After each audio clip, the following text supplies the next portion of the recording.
They're all looking at 20 years in prison, and within the next 24 hours, you're going to be seeing another huge arrest on a Tesla dealership, President. And that person will be looking at least 20 years in prison with no negotiations. That's great. That will stop it cold. Thanks, man. Doing a great job, too. Thank you very much. All right, please.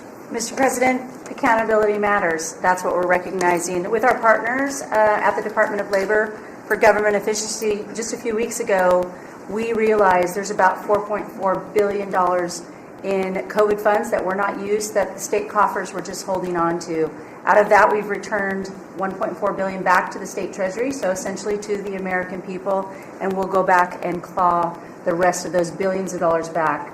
And on the heels of that, late last night, we're understanding unemployment insurance fraud. That trust needs to be whole for the American people. When we need it for who deserves it. That's not what we're seeing. And the numbers that we saw last night, again, exposed by our partners at DOJ at the Department of Labor. Since 2020, over $400 million of payments have gone out already. And when you hear these numbers, apparently in the United States, we have over almost 25,000 people who are over 115 years old who are collecting $59 million that we have sent out to people. Talk about fraudulent behavior. Mr. President, 28,000 people between 1 and 5 years old have collected fraudulent payments at the tune of $254 million has gone out.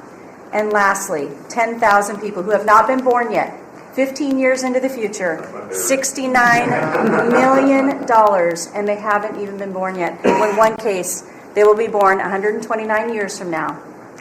The United States government sent them $41,000, and they're not born yet. So, under the Department of Labor, those are the things that we're uncovering. I couldn't be more honored to tell the American people that we're bringing back their dollars, and we're saving them and returning them to the United States Treasury.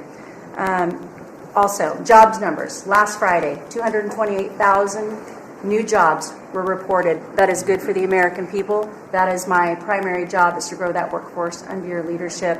So we've kicked off the America at Work tour, and we'll be visiting all 50 states, and I'll be working with my colleagues here to do just that. So thank you, Mr. President. We're going to grow this economy. We're going to keep our focus on the American worker. So you're finding tremendous fraud, though. Those numbers are really bad when you Unheard of. over 115 years old. And I think you had mentioned the oldest person in our country is 114 years old. Reported. That's pretty good. A woman living in Pennsylvania, but apparently there's 24,000 more of them that are 115 or older that we're giving I hope you payments hear that. to. So we have 24,000 older than the oldest person. Definitely yes. Yes. It's like, you know. And what are we doing about that? How do we get that money back? Yeah, so we're working with our IGs to do that further investigation. The House and Senate, we had a 5-year statute of limitations.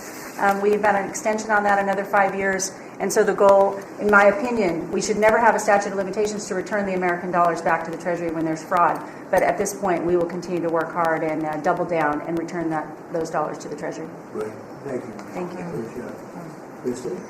Well, Mr. President, thank you for your leadership at the border. For the second month in a row, you have broken the record in the history of the nation for the lowest number of encounters at the border, which is absolutely remarkable. You have